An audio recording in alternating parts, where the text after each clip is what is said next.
when mm, people are losing their home, their mm, loved ones, mm. and those in power are just making money.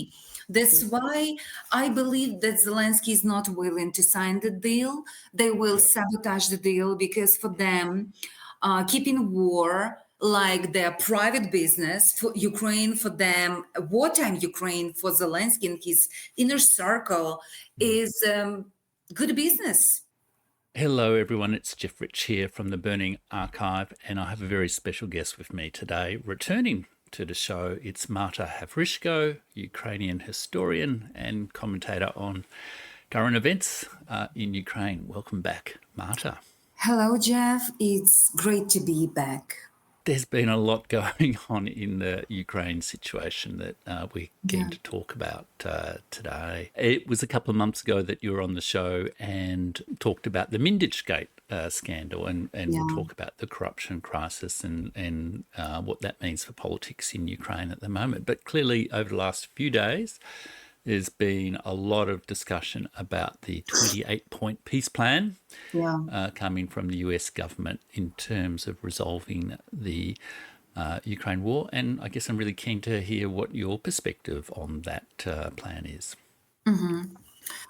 So I must say that this plan is not very well received in Ukraine, and the word capitulation is used by many political actors and ordinary citizens to describe this very plan. Mm, And people believe that Ukraine is betrayed by the biggest and most powerful state, meaning US. And many people complain in Ukraine. Ordinary people complain that this is unacceptable. This is surrender. This is capitulation, and some say that it's not, a great resolution because many tens of thousands or probably even hundreds of thousands died for nothing. And mm, all these sentiments are very prevalent in Ukraine nowadays. But from my perspective, when we look at every new peace plan that we see, every single new peace plan is worse than the mm, previous one. Why? Because when we look at the battlefield, at the map, Ukraine is losing territories every single day. mm, Some specialists, some military personnel say, "Oh, it's not a big deal because we when we compare the maps from 2023 and 2025, there is not a big major difference." But it's not about maps; it's mm, about people. mm, How many thousands of soldiers died, maimed, were missing, kept by Russian forces in order to keep this line more or less static? How many people died in the peaceful cities as a result of Russian rockets and drone attacks? How many widows appeared? How many orphans appeared? The last attack on Chernobyl. It's a Western city, peaceful Western city. And according to Swiss state officials, it's regarded peaceful area. That's why Switzerland stopped accept people from Chernobyl region, for example, and give them a protection status. But as a result of this last attack, 34 people lost their lives, and all of them were civilian men, women, and 6 children. And mm, those photos and videos from yesterday's funerals, when father is holding his baby in his hands and he's bearing 2 babies and his wife, they are just they are very dramatic and they are heartbreaking. So mm, when you are talking about prolonging war, every single person that is against negotiations and peace plan must remember about those people, about millions of Ukrainians who suffer from this war for years. And the second question, um, those people who are against peace deal must remember that by advocating more war, they advocate forced mobilization in Ukraine. We don't have combat volunteers anymore. We don't have these lines of patriotic men who want to die for their motherland. 99% of men who are now drafted to Ukraine army are drafted against their will. They are drafted, they showed into the vents. They are drafted in the process of so-called Russification. Many of them are beaten. Some of them were killed in the draft centers because they refused to sign draft documents. Some of them were trying to commit suicide, and some of them did that successfully. So when every single person who is advocating more war, those people should think about this enormous human sufferance, and still they must consider, if they want war, yeah, that they should go to the front line and not to be on just cheerleaders, and send these thoughts and prayers and wave Ukraine flags, and put Ukraine flag in their porch, on their houses. No, we can do that. We are so tired. I mean, we as a nation, Ukrainians, all of my relatives are in Ukraine. Every single time when there is a Russian rocket attack, drone attack, I'm checking on my relatives. And some of them live close to military objects that could be targets. Every single time I lose my sleep. And there are millions of Ukrainians. And for them, every single Russian attack could be the last day of their lives. And many So, Ukrainians tired to pay this price, and they don't believe anymore in these, fairy tales about Ukraine victory. We don't have resources. From March, we don't have even money to pay our soldiers, to pay our 10 million pensioners. We don't have this money. So I can't understand about what victory, some people are talking, yeah. they are just delusional and detached from reality. So within Ukraine, I guess public opinion, if that's the right word, is I mean, there's been some evidence to suggest there's more and more people who want an end to the war, perhaps even a majority. But what's your sense of how both the current government and the major political groups within Ukraine are responding to this proposal for a peace plan? Is it are they taking it seriously? Is it are they engaging constructively with it, or what's your assessment of that? For Ukrainian political elites, signing any deal that basically give Russian Federation these all occupied Ukraine territories is a suicidal mission. That's why nobody is willing to sign this deal, because we are talking about 23% of Ukraine territories.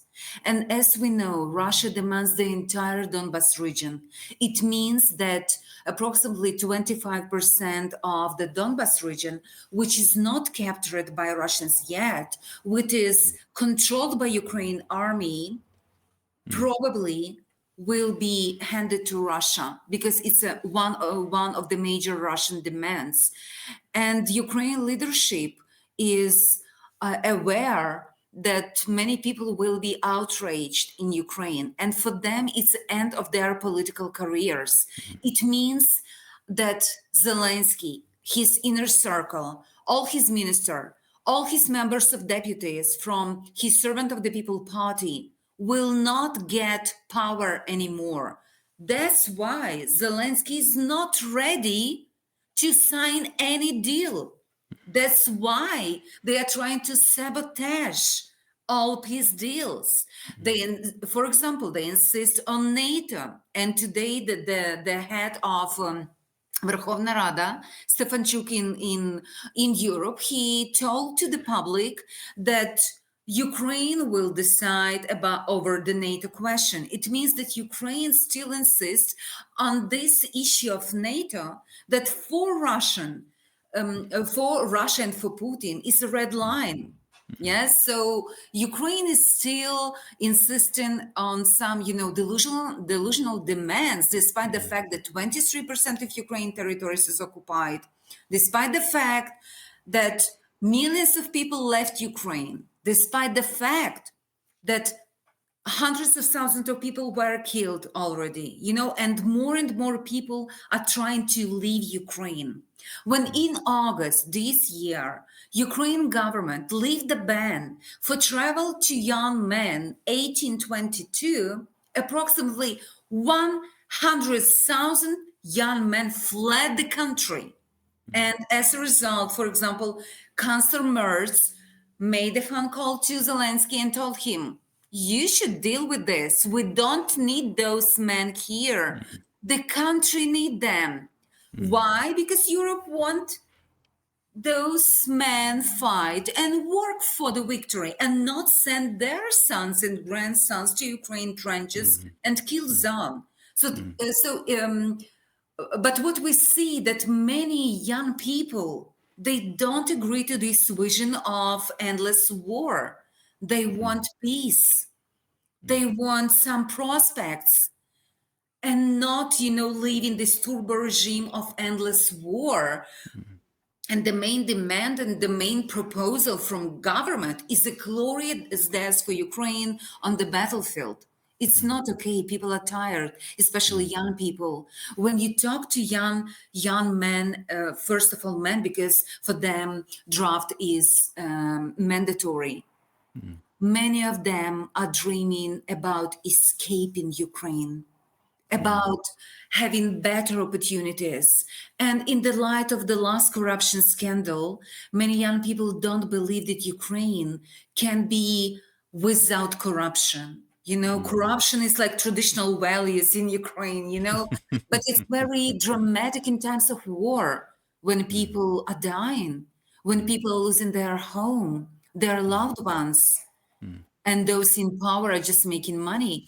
That's why I believe that Zelensky is not willing to sign the deal. They will sabotage the deal because for them, keeping war like their private business for Ukraine, for them, wartime Ukraine for Zelensky and his inner circle is good business. It's a tool to enrich themselves and their families. All their relatives are abroad, all their sons are abroad. They buy property abroad. They are temporarily in Ukraine. And when all this will just end, because this war will end sometime, they will just take their bags with money, they launder it and just leave Ukraine. And many people in Ukraine, they believe in this. Just expect Development. at some point they'll just sort of exit Yeah, with money, like the situation in Afghanistan, sort of, a few yeah, years ago.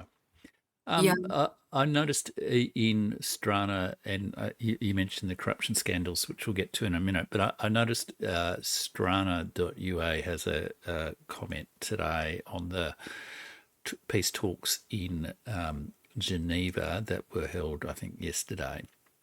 It says the important question is whether Trump, under the influence of the Ukrainian authorities, the Europeans, and some of his entourage, will or will not make changes to the peace plan that the Kremlin is guaranteed to reject. And so they see basically two scenarios: one where there's like an unacceptable peace proposal that leads to a breakdown of the negotiations and the war continues. And then the second option is that I guess Trump refuses to change the peace plan in that way and then withdraws support for Zelensky, and leading to, a series of problematic, just a worsening of the situation, including perhaps a change in the sort of leadership and regime in Kiev. What's your sense of what's like? I mean, what's the perspective on the role of Europe and the role of the US in these negotiations as well? So basically, what we see that the plan, which was negotiated in Geneva yesterday, it was the plan that was crafted by Russian Representative Dmitriev Mm, and American side, in particular Rubio, but also Kushner. But interesting detail. Many American media claim that this plan was negotiated actually with Ukraine side. And the person who represented Ukraine side was Umerov, the former defense minister, and now the chief of this National Security and Defense Council. So he holds a great position of power. But what is very interesting, he is the one of the main figure in these Mindish tapes. mm, And nowadays, there is a lot of discussions in Ukraine that he's involved in high-level corruption schemes in Ukraine. mm, That's why it is believed that Umerov last week went to US and basically proposed US that Ukraine is ready to negotiate this plan. And this is mm, direct, I believe, impact of mm, this Mingich Gate and the top corruption scandal in Ukraine. That Ukraine officials basically became more flexible, let's say. mm, Why? Because they started to negotiate. For them, one of the point of this plan, very plan, was important, and it's an amnesty for corruption. mm, So Umero asked Rubio not to investigate the whole Western aid to Ukraine mm, because they're afraid that as a result, many of them will end up in prison. Because we are talking not only about Ukraine money, money of Ukraine taxpayers, but mostly about the money of Western taxpayers. So it's a direct impact of this scandal on the negotiation and on the peace deal. Another direct impact, it is believed that this plan actually saves Zelensky and his power. Because even members of his own party, many of them turned on him and requested firing Yermak and requested that many officials that are involved in these corruption scandals will be fired. And in order to distract attention of the public and of the nation from this very scandal and from the inner circle of Zelensky, they put this plan on the surface. mm, Yes, and they started to just uh, to discuss national survival, mm, war in terms of survival war and all this stuff. Instead of discussing responsibility of Zelensky and his inner mm, circle of major corruption mm, during war. That's why Zelensky is interested, at least in negotiating something. Yeah, mm, mm, and he's presenting himself as a national leader, tough leader that will defend national interest. But basically, what we see, his negotiation, his own interest and the interest of his own, friends, in order to protect them from mm. responsibility of the corruption. And today So, we so the saw peace plan is like a parachute almost, or a shield to protect them from both prosecution exactly. and the internal discontent as well. It's sort of let's rally behind the flag Yeah, kind of thing. exactly. And many journalists in Yeah. Ukraine said that this peace plan actually Mm, saved Zelensky and his mm, inner circle from mm, responsibility because mm, people were so angry in Ukraine. mm, Pensioners donate their pension, students donate their stipendium. mm, mm, Everyone is trying to contribute to the war and protect Ukraine mm, from, mm, from Russian aggression. mm, And in the same very time, Zelensky and his friends are stealing money and building, near Kiev, these four luxury houses are mm, building, and they are on these Mindish tapes, it means that mm, they built those luxury houses mm, by using this stolen money. mm, And people are so angry in Ukraine, and that's why, in order, to distract to canalize their anger and frustration, Zelensky is, giving this address to the nation and said, mm, collect yourself. We have, don't forget who is our enemy, and mm, this enemy is not inside. But it's very important, a very important point that he made. He made the point about so-called fifth column in Ukraine. mm, So people with Ukrainian passports who are pushing, as he called, Russian agenda. mm, So it's very interesting that those people, and Minich Gate actually proved this, that they had business interests in Russia. They mm, send money to Russia, and it's on the Mindich tapes.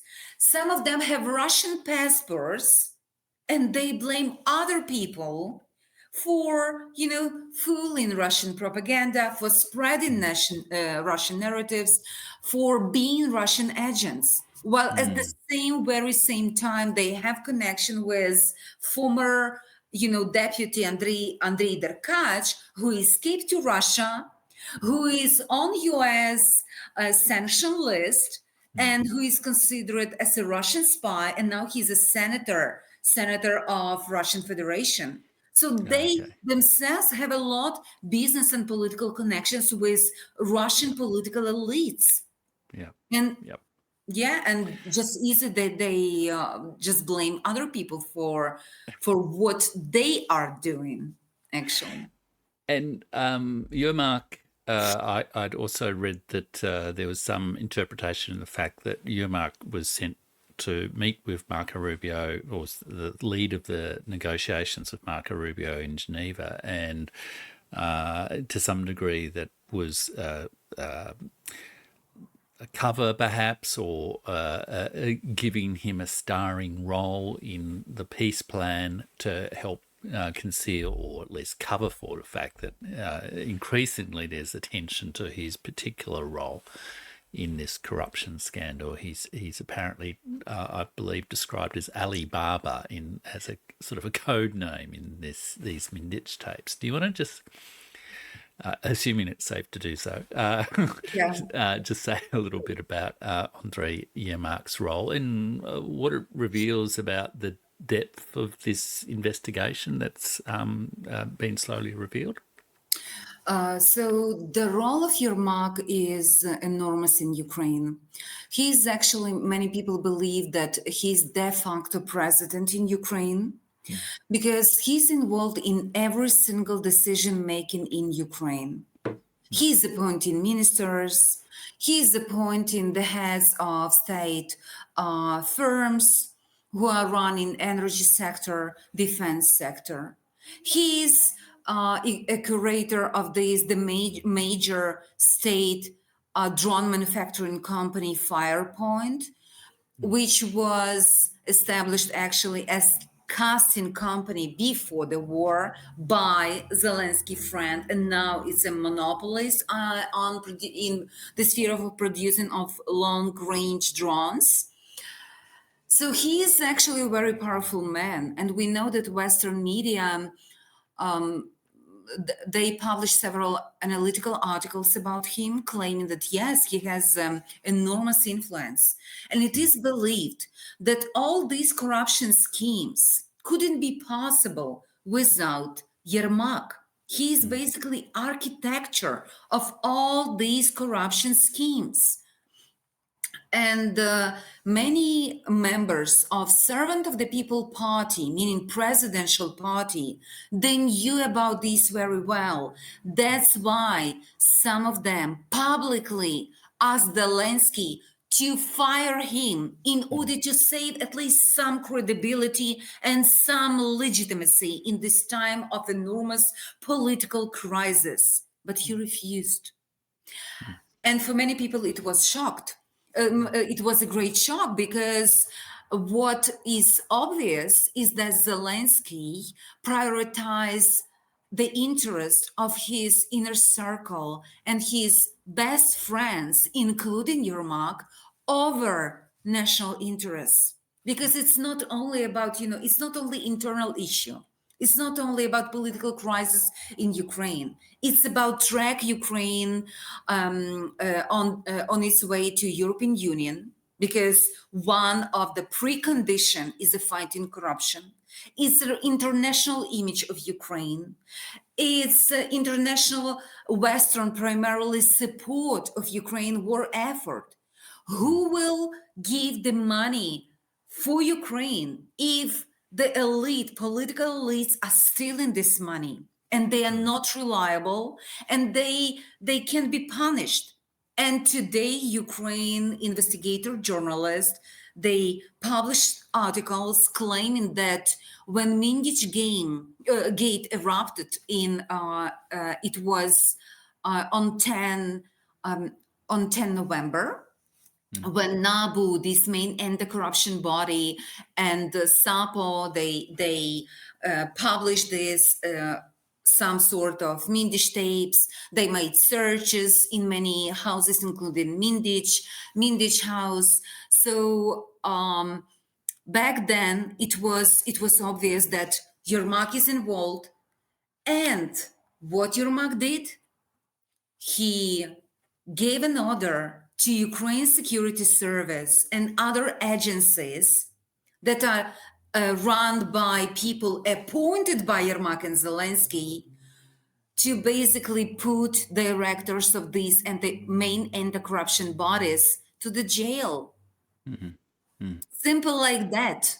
Yeah. That's why Yeah. he has enormous influence. That's why many activists, many journalists, many politicians, many human rights activists call on Yermak to go and call on Zelensky to fire him, but without any change. Zelensky concentrated power, and Zelensky entire structure of power is built by Yermak, and Yermak is in the center of this power.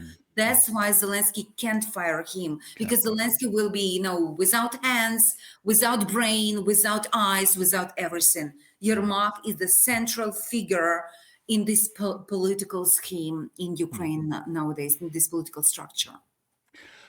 I've heard some people in like the alternative media, particularly, talk about the United States, sometimes the Europeans, sometimes sort of manipulating or sort of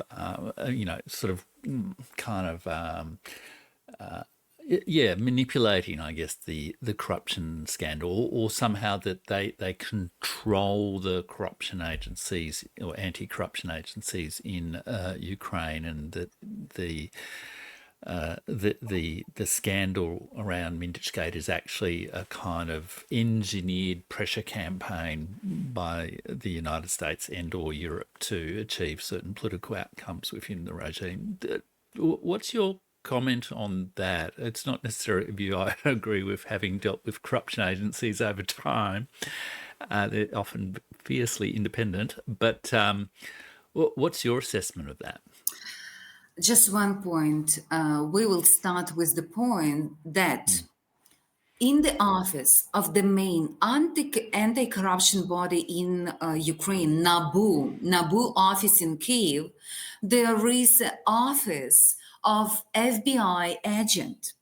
So can you imagine in Australia, in some important government buildings, you will have, Russian, let's say, FSB agent, or even American. So this tells a lot about independence of Ukraine anti-corruption bodies. And this issue actually is used by many politicians like Yulia Tymoshenko in Ukraine, who is claiming, it's about, Western control over Ukraine. It's about Western manipulation. And partly is, there is some truth in this, because those anti-corruption bodies were created in post-Maidan Ukraine with the pressure, interference, training, and money from the West. And the leading role in creating of these anti-corruption bodies played US.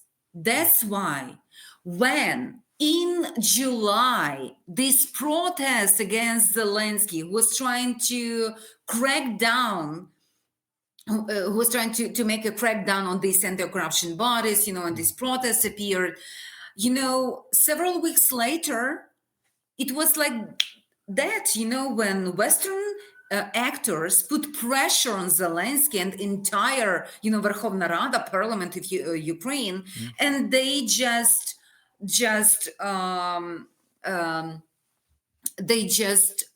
stop their pressure, at least public pressure, on anti-corruption bodies. So there is a true some sort of in this idea that anti-corruption bodies in Ukraine actually are controlled by the West, are installed by the West, and they are instrument of Western influence in Ukraine, including political influence.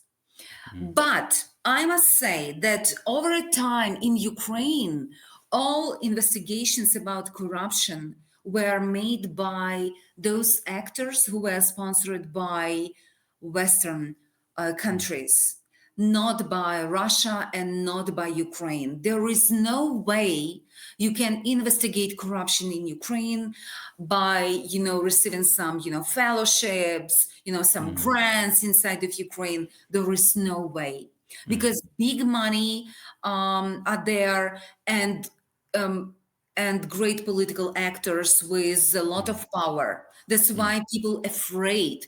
And nowadays, another leverage from the state, they just send anti-corruption activists to the front line, or their husbands, or their loved ones.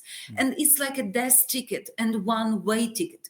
Yes, because especially if you ended up in the infantry, for example. Yeah. So many people afraid to do that, and only while having protection from the Western actors, they can do their business, let's say, anti-corruption activity. They receive money from them, and they receive political backing from Western agencies, Western actors. That's why, Ukraine is not independent even in this regard.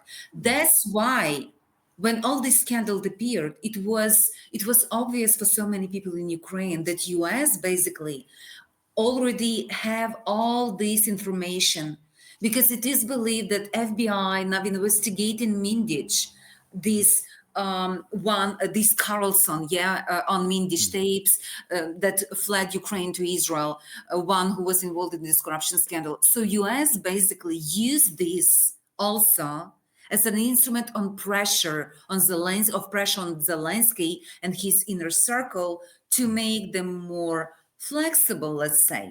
So that's why many people blame Zelensky, that because of his corruption and because of this lack of transparency, Ukraine became vulnerable, because US now has this leverage and blame Ukraine leadership. Yesterday, Trump put it in quoting marks, leadership, meaning it's not a true leadership. It's a just gang of thieves, and we know about this.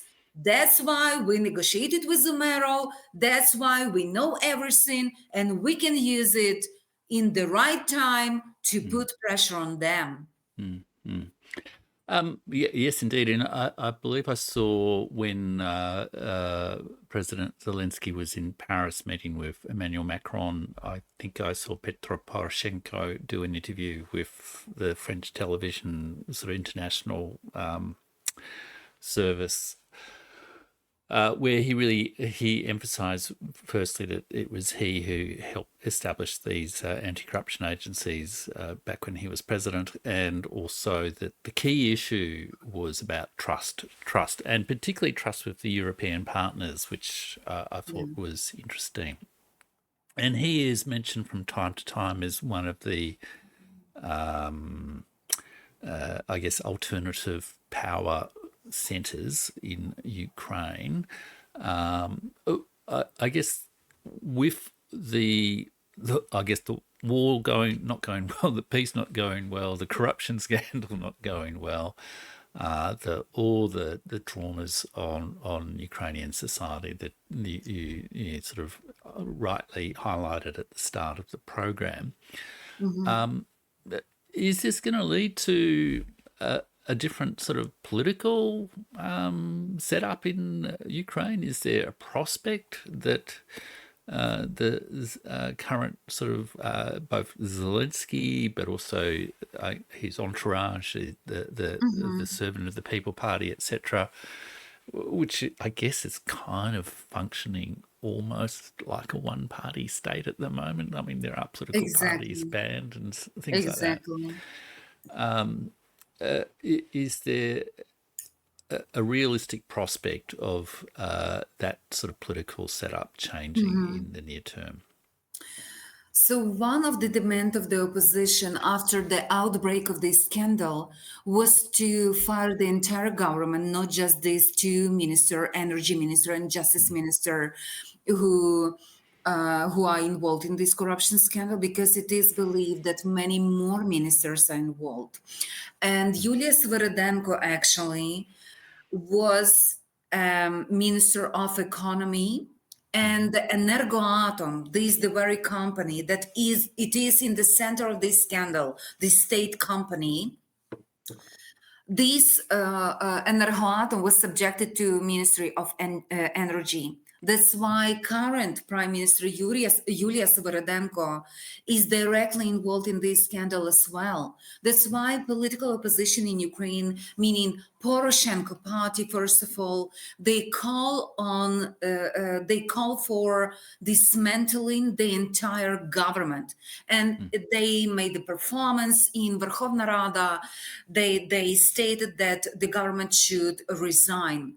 But Zelensky don't want them resign because they are subjected to him. They are very loyal, and the main criteria how ministers in Ukraine nowadays are appointed is their loyalty to Zelensky and Yermak. That's why no possibility that in the near future we will have a new cabinet of ministers. But at the same time, I must say that the rating approval of Zelensky is catastrophic now.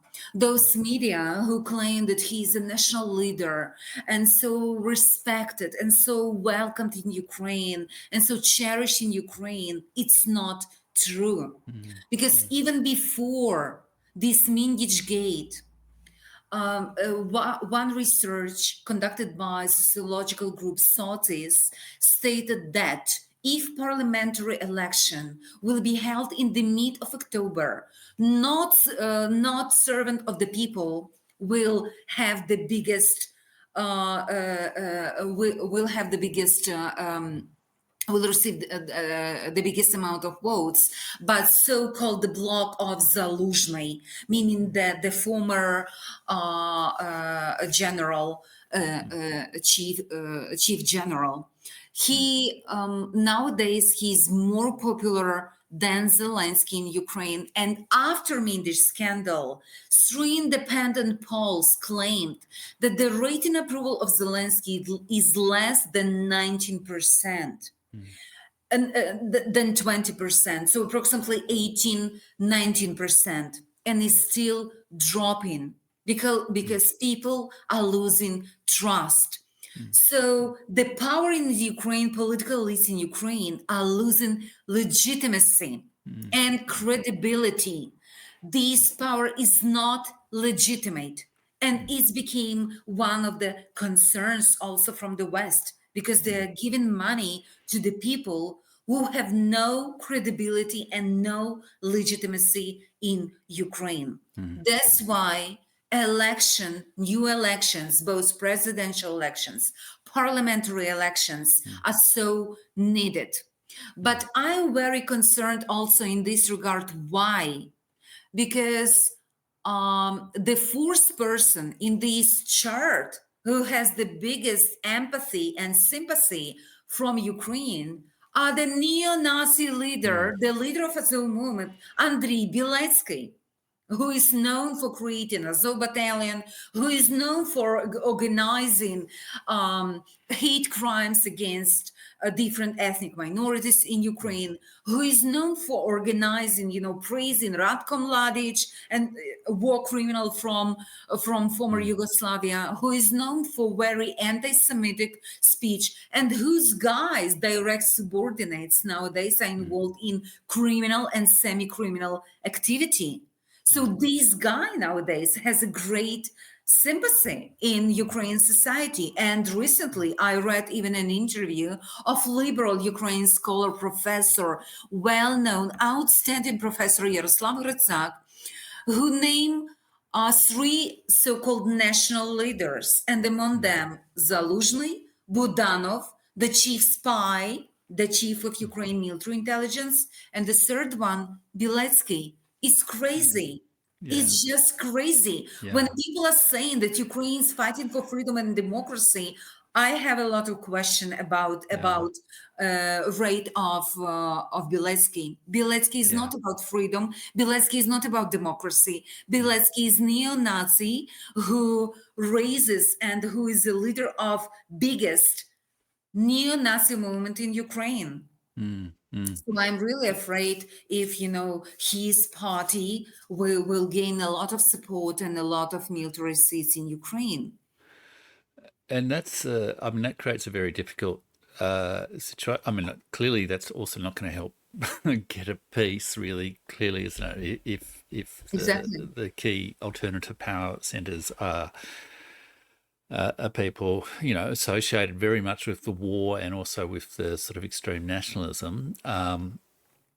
And it's not going to help terribly much with sort of any post-conflict reconciliation or sort of Exactly. reconstruction in any way. It's a very difficult path. But I mean, from a outsider's viewpoint, it also appears that there's military problems, there's public order problems, there's the money's running out, financial problems, and ultimately it's very hard to govern if you have no money.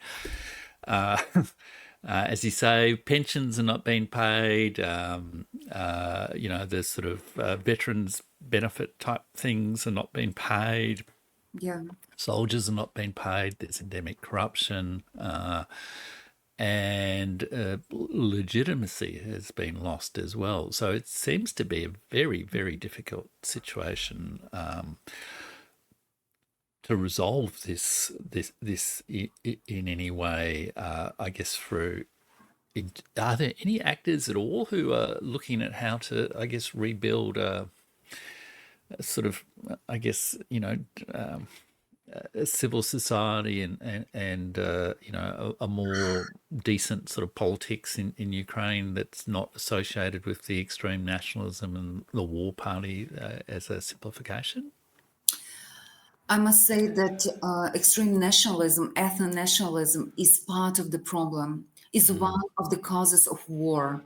mm, And for Ukraine is very important, for ordinary Ukrainians, it is very important to understand that the project anti-Russia in all spheres of life, in education, in cultural spheres, means forever war with Russia, forever confrontation. And we mm, can't afford this, mm, especially by ourselves, because we are a mm, very poor country and we are mm, completely dependent on the mercy of Western actors.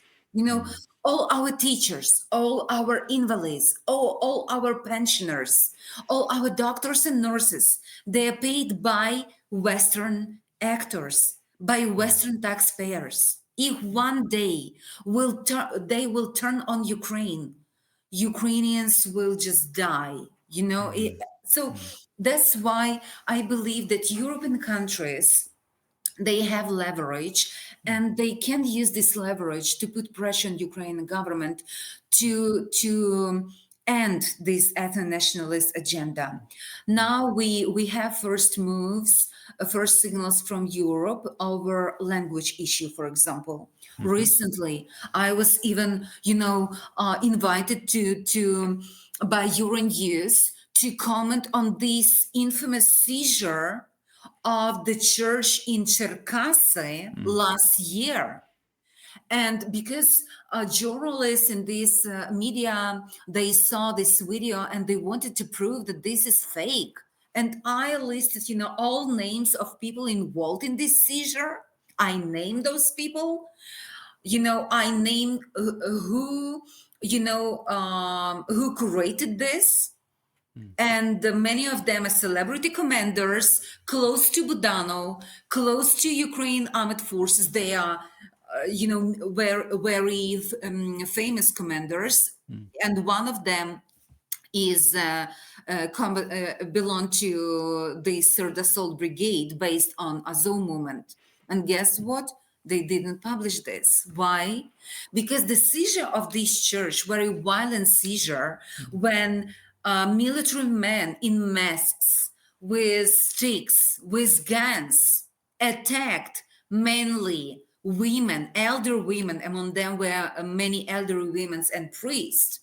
It's basically testify to the fact that it's not only Russian propaganda that that Ukraine militants are involved in violent seizure of the churches that belong to Ukraine Orthodox Church, and they mm, transferred this church to this newly established with the support of basically Western powers, including mm, US, this Ukraine, this Orthodox Church of Ukraine, and these mm, churches became a strongholds of military education, patriotic education. So actually, they became instruments of militarization of Ukrainian society, and they completely serve state interest and interest of the current political elites.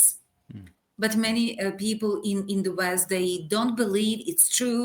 They don't want to believe it's true. So basically, language, the Orthodox Church, those questions are very important. mm, And mm, Ukraine political elites must reconsider all those questions, because many people in Ukraine nowadays, they're very unhappy with this language Taliban, with this language vigilance, who are attacking people in the streets, in the public spaces, in public transport for using so-called enemy language.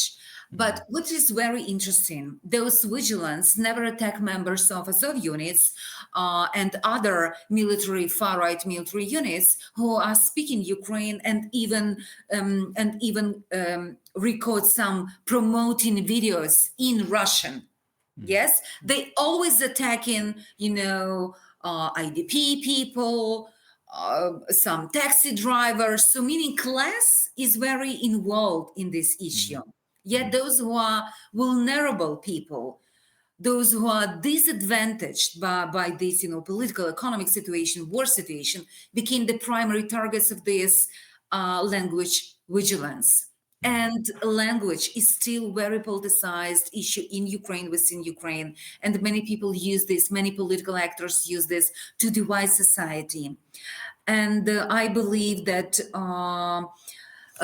Ukraine must give up this ethno-nationalist agenda. But I mm, don't see in Ukraine political forces who will do this. mm, Why? Because even those who claim that they are liberals, even progressives, they support very nationalistic agenda, mm, ethno-nationalistic agenda. Why? Because this agenda is very well paid by the Western countries. mm, Because raising nationalism in Ukraine is mm, the favorite game of Western mm, world since the Cold War. They mm, were always interested in supporting Ukraine mm, ethno-nationalist agenda, because it's a precondition of Ukraine's struggle against Russia. mm, Yes, Western countries want to use Ukraine lives, Ukrainian nationalist aspirations to fight Russia, to bleed Russia. mm, That's why nowadays we don't have political forces in Ukraine who are openly opposing ethno-nationalist agenda. mm, mm, People like me and my colleagues who can do this in Ukraine actually can do this. Yeah, because we are threatened by security mm, service. mm, We are labeled as mm, traitors of Ukraine, as crazy leftists, communists, and so on, mm, so forth. So mm, me and my friends, we just left Ukraine in order to protect ourselves, protect our lives and our loved ones, because mm, people who are threatening us with death are already involved in many hate crimes in Ukraine, including those crimes that resulted in deaths of political activists, in deaths of political journalists. The very same, Karas, who was recently invited to Chatham House for mm, this recent, conversation about war in Ukraine. This guy, Yevhen Karas, who is the mayor, yeah, in Ukrainian armed forces, he established this neo-Nazi organization C14, involved in ethnic cleansing of Roma people in Kyiv, and involved in attacks on many leftist activists, LGBT activists, feminists, and so on and so forth in Ukraine. And several years ago, they stabbed in Kyiv my friend 5 times. He almost lost his life. mm, And nowadays they're openly threatening me. mm, So security service of Ukraine, whose head is appointed by Zelensky, and this security service just can't protect people, mm, dissidents, who promote this liberal agenda and who promote idea of more inclusive and mm, diverse society. mm. That's why I don't see a Yeah, prospect for yeah, this progressive agenda in Ukraine. yeah, Ukraine society is deeply infected by nationalism, and war heavily contributed to this, and very aggressive war propaganda, atrocity propaganda, and so on and so forth. mm. That's why the healing process will be very long and Very long, difficult. difficult. Yeah, Yes. and I mean, I guess tragically also, many in the, I guess, small L liberal West have been, I guess, cheerleaders for that, and supporters and enablers and funders of that project. I mean, you mentioned, I'm not sure I'll get his surname right, but Yaroslav Hrstak. Rydzak, yeah. He's a Hrstak. prominent Ukrainian historian, yeah, Yeah, professor, and Apostolic University, well respected. yeah, and I saw a panel of historians at a Victor Pinchuk Foundation event. I saw it online. Exactly. Pinchuk is Not, funding this at the nationalist yeah. agenda. They are all beneficiaries. Mm. And Timothy So Snyder is Timothy involved in Snyder, this. Serhii Yes, Plokhy, exactly. and it really it kind of shocked me because Yeah, effectively Timothy Snyder, who makes himself out to be a great democratic liberal opposed to authoritarianism and all that sort of stuff, effectively was saying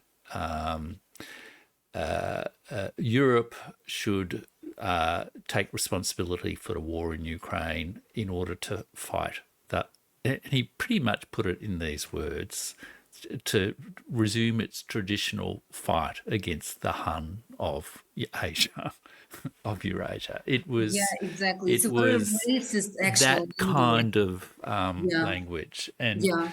it's become so embedded in the discourse, etc., that I guess to some degree this social problem within Ukraine of ethno-nationalism, a cultural problem, I guess, and clearly political problem, will not be solved unless, I guess, parties, as in people in Europe and in the United States, North America, because Canada's a big player in this, of course, Yes. uh, take more responsibility for, I guess, the monster that they've helped create, basically. I mean, that would be how I'd put it. I don't know if I'm being a little bit over dramatic there from your point of view, Marta, but I feel there has been a terrible monster that's been created here in Ukraine, and people are only now starting to realize just exactly what they have done, both in terms of bringing the suffering to the people of Ukraine that you talked about Exactly. before, but also Mhm. creating this political social monster that is going to take years, if not decades, to sort of unwind. Yeah, exactly. I agree with you. Mm, I believe that, tons of books will be published and written about the mm, complicity of Western actors in mm, creating this strong nationalistic agenda in Ukraine, mm, mm, because they interested in this, anti-Russian sentiments, first of mm, all, when they mm, create this monster. mm, But so many people suffer even inside Ukraine. So many mm, inconvenient Ukrainians, mm, they are marginalized, they are wrong Ukrainians, they are sons, they are mm, unwelcome Ukrainians. mm, And it's very painful, because mm, many intellectuals, they left Ukraine because they can't bear this development. mm, mm, That's why, yeah, it was funny when, Timothy Snyder is raising money. He's mm, participating in this, crowdfunding mm, funding campaigns for Khartia Corps. And mm, recently it was a awarding ceremony, and Zelensky awarded several members of this Khartia Corps some awards, military awards, and several of them had SS runes on their patches. mm, And it's a bitter irony, because Timothy Snyder is portrayed himself as an expert on fascism and mm, as an expert on Holocaust, and mm, especially Ukraine history during the mm, Holocaust and the Second World mm, War. mm, And at the same time, he is blind mm, to this normalization of fascist ideologies in Ukraine mm, nowadays, and normalization of this using of Nazi symbols in Ukraine. mm, Recently, in Kyiv, the military memorial to the Third Assault Brigade that was formed based on Azov movement, with the modified little bit Derly Vanger SS Brigade Division insignia was established. And I was so shocked when I when I saw this, because as a Holocaust scholar, for me, these two grenades of mm, infamous SS mm, brigade, this brigade was hated even by majority of other SS men. mm, That they were outsiders even in this, punitive criminal system of SS of mm, Nazi Germany. mm, And Third Assault Brigade, led by Andrei Bieletsky, whom Yaroslav Hrytsak called a national leader, they mm, appropriated this very symbol, just adding another mm, grenade with the same shape, with the same features. It, mm, it just, I can't understand why, in order to mm, fight Russia, to protect Ukraine, you need to abuse history and the mm, memory of those who suffered enormously mm, under Nazi occupation. mm, mm, 27 million of Ukraine, Belarusian Russians, people in the Soviet Union were killed during mm, Nazi occupation, during the Holocaust and Second World War, and mm, so many Ukrainian soldiers are just allowed to use these Nazi symbols. mm, They opened, in down centers in Kyiv, in Lviv, shops where they use those Nazi symbols on T-shirts, on different pins. It's crazy what is going on. mm, And it's so normalized that people mm, don't even understand it's wrong. And mm, it's all against Ukraine law, actually, because mm, one of these decommunization laws that were adopted in 2015 after Maidan Revolution, they actually prohibit justification of Nazi regime, promoting of Nazi regime and Nazi ideology, denying its crimes, and using its symbols. But instead of punishing those guys, and I can provide, addresses and names of dozens of Telegram channels who openly sell this stuff in Ukraine. But apparently, security service of Ukraine is busy hunting people like me, other journalists, other human rights activists who just undermine their agenda instead of doing their real job. And police, of course, is involved in hunting men to the front line together with draft officers. They are cooperating in this. So yeah, Ukraine need peace Yeah. because Ukraine it's not about territory. Ukraine it's about people. And more war means more people will die, more people will leave Ukraine and will suffer. So we should be united around the idea of bringing peace to Ukraine. Yeah. Indeed. And I hope that this discussion has helped informed a few more viewers out there in the world of that need, and perhaps a bigger vision of peace than what has been discussed so far in the sort of the sort of realistic geopolitics discussions that is all about whatever's happening on the battlefield. It's, as you say, Yeah. it's much more about people and the society and the post-conflict resolution rather than just the immediate terms and conditions of negotiation between high Yeah. officials. So thank Yeah. you so much, Marta. Now, where can viewers follow your work? You're on X, I do believe. Yes, I'm on X. You can easily find me. Also, many of my publications, many of my interviews are available on YouTube or Academia Edu website. You can read some of my works there about neo-Nazis in Ukraine and about the history of the Second World War in Ukraine and Ukraine nationalist movement. Fantastic. Well, I hope the next few months are not going to be too difficult for the people of Ukraine, or indeed, all your friends and relatives in Ukraine, Marta. And thank you so much for joining me. And I hope you have a good 2026. And I hope to speak to you again in 2026. Thank you Thanks so for joining much, me today, Deb. Marta. I hope that the new year will be peaceful for all of us in all places in the world. Yeah. Let's Yeah. give a peace. Let's give a chance for peace. Thank you.